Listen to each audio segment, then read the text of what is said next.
Hello दोस्तों, स्वागत है आपका स्टडी नाउ 6 चैनल पे। आशा है आप सभी ठीक होंगे। तो पिछले क्लास में हम लोगों ने हिंदी साहित्य इतिहास लेखन की पद्धतियों को जाना था। आज उसी को आगे बढ़ाते हुए हिंदी साहित्य इतिहास लेखन परंपरा को जानेंगे, जिसमें Garcin de Tassy, Shiv Singh Sengar, George Grierson, Mishra Bandhu की चर्चा आज हम करें। परंतु उससे पहले कुछ महत्वपूर्ण बातों को जानते हैं। ठीक है, बिल्कुल ही विस्तारित रूप में चर्चा करेंगे, इसलिए क्लास के अंत तक जरूर जुड़े रहिए। हिंदी साहित्य इतिहास की लेखन परंपरा। जैसा कि पिछले क्लास में मैंने बताया था कि हिंदी साहित्य का इतिहास तो कई रचनाकारों के द्वारा लिखा गया, परंतु फिर भी हम आचार्य शुक्ल द्वारा लिखित हिंदी साहित्य के इतिहास को ही मानक क्यों मानते हैं।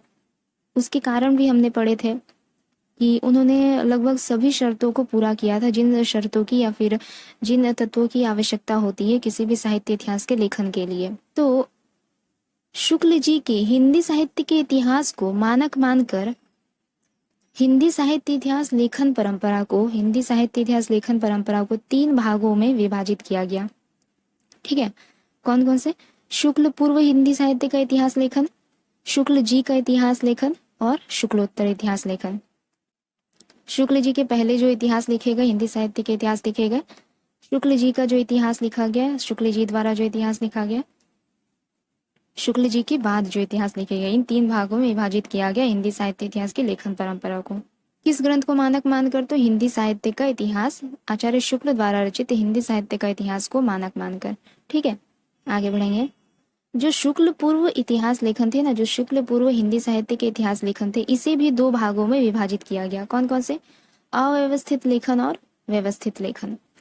अव्यवस्थित लेखन में ऐसे साहित्यिक ग्रंथ को रखा गया जिनमें विभिन्न प्रकार के कवियों के जीवनी तथा उनकी कृतियों का परिचय दिया गया। इनमें किसी भी प्रकार के कालक्रम या फिर सन संवत का ध्यान नहीं रखा गया था। इस वजह से इसे ऐतिहासिक ग्रंथ की संज्ञा न देकर केवल साहित्यिक ग्रंथ कहा गया। परंतु फिर भी हम इसे शुक्ल पूर्व इतिहास लेखन के अव्यवस्थित लेखन में पढ़ते हैं, इस तरह की रचनाओं को, क्योंकि कहीं ना कहीं हमें ये इतिहास के विभिन्न कवियों की कृतियों के बारे में जानकारी तो देती है, भले ही हमें इतिहास की संपूर्ण जानकारी ना दे। और ऐसी कुछ रचनाएं हैं जैसे 84 वैष्णवन की वार्ता, जो कि गोकुलदास द्वारा रचित रही। इसमें वल्लभाचार्य के 84 शिष्यों की चर्चा की गई। 252 वैष्णवन की वार्ता, ये भी गोकुलदास की रचना रही। इसमें विट्ठल नाथ के 252 शिष्यों की चर्चा की गई। भक्तमाल, जो कि नाभादास की रचना रही, इसमें 200 वैष्णव संतों की चर्चा की गई। कविमाला तुलसी हरिराय की रचना रही। इसमें लगभग 252 के आसपास कवियों की रचना की गई। कालिदास सजारा, जो कि कालिदास त्रिपाठी द्वारा रचित ग्रंथ रहा, और इसमें लगभग 1000 कवियों का चित्रण किया गया। ठीक है, तो इस प्रकार इस तरह के ग्रंथ हमें विभिन्न प्रकार के कवियों तथा उनकी रचनाओं का परिचय देते हैं। ठीक है, इसलिए यह अव्यवस्थित लेखन में इनका महत्वपूर्ण स्थान है। आगे बढ़ेंगे। और एग्जाम में आपके व्यवस्थित लेखन या अव्यवस्थित लेखन जैसा कुछ नहीं पूछा जाएगा, वो बस यहाँ पे पूछा जाएगा कि 84 वैष्णवन की वार्ता के रचयिता कौन रहे, 252 वैष्णवन की वार्ता के रचयिता कौन रहे, कविमाला के रचयिता कौन है, इस प्रकार। ठीक है, तो ये याद रखना यहाँ पे जरूरी है। अब व्यवस्थित लेखन में किस तरह के ग्रंथ आते हैं? तो व्यवस्थित लेखन में गारसा दत्तासी द्वारा रचित इस्तवार द ला लितरेत्यूर एंदुई ए हिंदुस्तानी, शिव सिंह सेंगर द्वारा रचित शिव सिंह सरोज। ठीक है, जॉर्ज ग्रियर्सन द्वारा रचित the modern vernacular literature of Hindustan, और मिश्र बंधु द्वारा रचित मिश्र बंधु विनोद। ठीक है, तो हिंदी साहित्य के इतिहास लेखन का जिन्होंने सबसे पहला प्रयास किया वे रहे गारसा दत्तासी। गारसा दत्तासी ने हिंदी साहित्य के इतिहास लेखन का सबसे पहला प्रयास किया, यानी सबसे पहला जो हिंदी साहित्य का इतिहास रहा वह गारसा दत्तासी ने रचा। इनके द्वारा रचित ग्रंथ का नाम रहा इस्तवार द ला लिटरेच्यूर एंदुई ए हिंदुस्तानी, जिसकी भाषा रही फ्रेंच भाषा में इन्होंने अपने ग्रंथ की रचना की। इसमें उन्होंने हिंदी और उर्दू के कवियों का संकलन किया, यानी किसी एक भाषा के कवियों पर या फिर रचनाकारों पर आधारित यह ग्रंथ नहीं रहा। इस ग्रंथ में जिस पद्धति का अनुसरण किया गारसा दत्तासी ने वह रही वर्णानुक्रम पद्धति। पहले भी बताया था इसके पहले वाले क्लास में कि गारसा दत्तासी ने वर्णानुक्रम पद्धति को अपनाकर अपने ग्रंथ की रचना की। वर्णानुक्रम पद्धति क्या है? तो वर्ण क्रमानुसार इन्होंने रचनाकारों का विवरण दिया है। जिसका नाम क से शुरू होता है उन्हें उनका पहले वर्णन किया है, फिर ख वालों का, फिर ग वालों का, इस प्रकार। ठीक है। 2 भागों में इस ग्रंथ का प्रकाशन हुआ। पहला भाग 1839 ईस्वी में प्रकाशित हुआ, फिर दूसरा भाग 1847 ईस्वी में प्रकाशित होता है। फिर इसका दूसरा संस्करण 1871 ईस्वी में 3 भागों में प्रकाशित होता है। ठीक है। आगे है, इन्होंने अपने ग्रंथ में कुल 738 कवियों की रचना की, जिसमें हिंदी के केवल 72 कवियों का वर्णन किया गया है, बाकी सभी उर्दू के कवि रहे। इस आधार पर इनकी आलोचना भी की जाती है कि इन्होंने अपने ग्रंथ में हिंदी के बहुत ही कम कवियों का वर्णन किया है। डॉक्टर लक्ष्मी सागर वार्ष्णेय के द्वारा गारसादा दासी द्वारा रचित साहित्य ऐतिहासिक ग्रंथ का हिंदी अनुवाद किया गया। नाम क्या रखा गया? तो हिंदुई साहित्य का इतिहास। प्रकाशन वर्ष रहा 1952 ईस्वी। ठीक है। इस्तवारदल्ला लिटरेच्योर एंदुई हिंदुस्तानी में जो एंदुई शब्द है ना, इसका मतलब हिंदवी होता है और इसका संबंध हिंदी भाषा से है। ठीक है। एंदुई का मतलब हिंदवी और हिंदवी का संबंध हिंदी भाषा से है, तथा इस्तवारदल्ला लिटरेच्योर एंदुई हिंदुस्तानी जो शब्द है हिंदुस्तानी, इसका मतलब है हिंदुस्तानी और यह उर्दू भाषा से संबंधित है। ठीक है। हिंदुस्तानी का मतलब है हिंदुस्तानी तथा यह उर्दू भाषा से संबंधित है, याद रखिएगा। एंदुई का संबंध हिंदी भाषा से है, हिंदुस्तानी का संबंध उर्दू भाषा से है। इनकी आलोचना की गई किस आधार पर? वर्णानुक्रम पद्धति को इन्होंने अपनाया अपने ग्रंथ में। इसके अलावा हिंदी से अधिक उर्दू कवियों का विवरण दे दिया है। काल विभाजन का ध्यान नहीं रखा, न ही युगीन प्रवृत्तियों का चित्रण किया अपने ग्रंथ में। ठीक है। इस आधार पर इनकी आलोचना की गई है। परंतु फिर भी हिंदी साहित्य के इतिहास लेखन की परंपरा में इनका जो प्रथम प्रयास रहा हिंदी साहित्य ऐतिहासिक ग्रंथ लिखने का, यही इनकी सबसे बड़ी उपलब्धि रही एक तरह से। ठीक है। किसी भी क्षेत्र में जो पहला प्रयास होता है वह सिर्फ इसलिए भी महत्वपूर्ण होता है और खास होता है कि यह इस क्षेत्र का पहला प्रयास है, भले ही उसमें सारे गुण समाहित ना हो। और यह ज़रूरी भी नहीं कि पहले प्रयास में ही बिल्कुल परफेक्शन आ जाए, बिल्कुल ही वह एकदम सभी ओर से ठीक हो। वह बस इसलिए भी महत्वपूर्ण है अपने आप में कि ये पहला प्रयास है, कम से कम इस क्षेत्र का पहला प्रयास है। आगे देखेंगे। अगला जो ग्रंथ रहा वह रहा शिव सिंह सेंगर द्वारा रचित शिव सिंह सरोज। ठीक है। शिव सिंह सेंगर द्वारा रचित शिव सिंह सरोज, यह भी अपने आप में काफी महत्वपूर्ण रहा। इसमें लगभग 1 सहस्त्र भाषा कवियों का जीवन चरित्र और उनकी कविताओं का उदाहरण सहित वर्णन किया गया है। ठीक है। जन्म काल और रचना काल की भी चर्चा की गई है, परंतु वह प्रमाणिक नहीं है, विश्वसनीय नहीं है। इतिहास के रूप में तो इसका बहुत ज्यादा महत्व नहीं है, लेकिन फिर भी उस समय तक इसमें हिंदी कविता संबंधी ज्ञान को इसमें संकलित कर दिया गया था। हिंदी कविता संबंधी ज्ञान इसमें उपलब्ध था, जो कि परवर्ती इतिहासकारों के लिए काफी लाभदायक सिद्ध हुआ। मतलब शिव सिंह सेंगर के बाद जो इतिहासकार आए, साहित्य इतिहास जिन्होंने लिखा, उनके लिए ये काफी लाभदायक सिद्ध हुआ। उनके लिए यह शिव सिंह सरोज एक संदर्भ ग्रंथ रहा, जहां से इन्होंने विभिन्न कवियों के बारे में जानकारी इकट्ठा की इस ग्रंथ से। ठीक है। प्रकाशन वर्ष रहा इस ग्रंथ का 1883 ईस्वी। इसमें लगभग 1 सहस्त्र भाषा कवियों का जीवन चरित्र और उनके कविताओं का उदाहरण सहित वर्णन किया गया है। इसमें लगभग 1 सहस्त्र भाषा कवियों का वर्णन किया गया है। इसकी भाषा हिंदी रही। ठीक है। और इस ग्रंथ में भी वर्णानुक्रम पद्धति का प्रयोग किया गया है, अर्थात वर्ण क्रमानुसार रचनाकारों का विवरण दिया गया है। इसके अलावा शिव सिंह सरोज को हिंदी भाषा का पहला महत्वपूर्ण साहित्य ऐतिहासिक ग्रंथ बताया गया। परंतु कुछ कुछ पुस्तकों में महेश दत्त शुक्ल द्वारा रचित भाषा काव्य संग्रह को हिंदी भाषा में लिखा गया प्रथम साहित्य ऐतिहासिक ग्रंथ बताया गया। ठीक है। परंतु ज्यादातर जगहों पे यही पढ़ा गया, यही देखा गया कि शिव सिंह सरोज ही हिंदी भाषा में रचा गया प्रथम साहित्य ऐतिहासिक ग्रंथ रहा।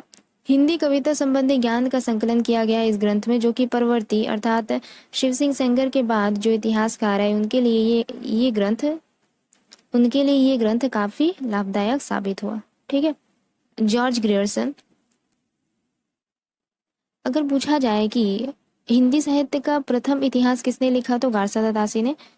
परंतु अगर पूछा जाए कि सच्चे अर्थों में हिंदी साहित्य का पहला वास्तविक इतिहास किसने लिखा है, तो जॉर्ज ग्रियर्सन ने लिखा है। ठीक है, इनके द्वारा रचित ग्रंथ का नाम क्या रहा? The modern vernacular literature of Hindustan.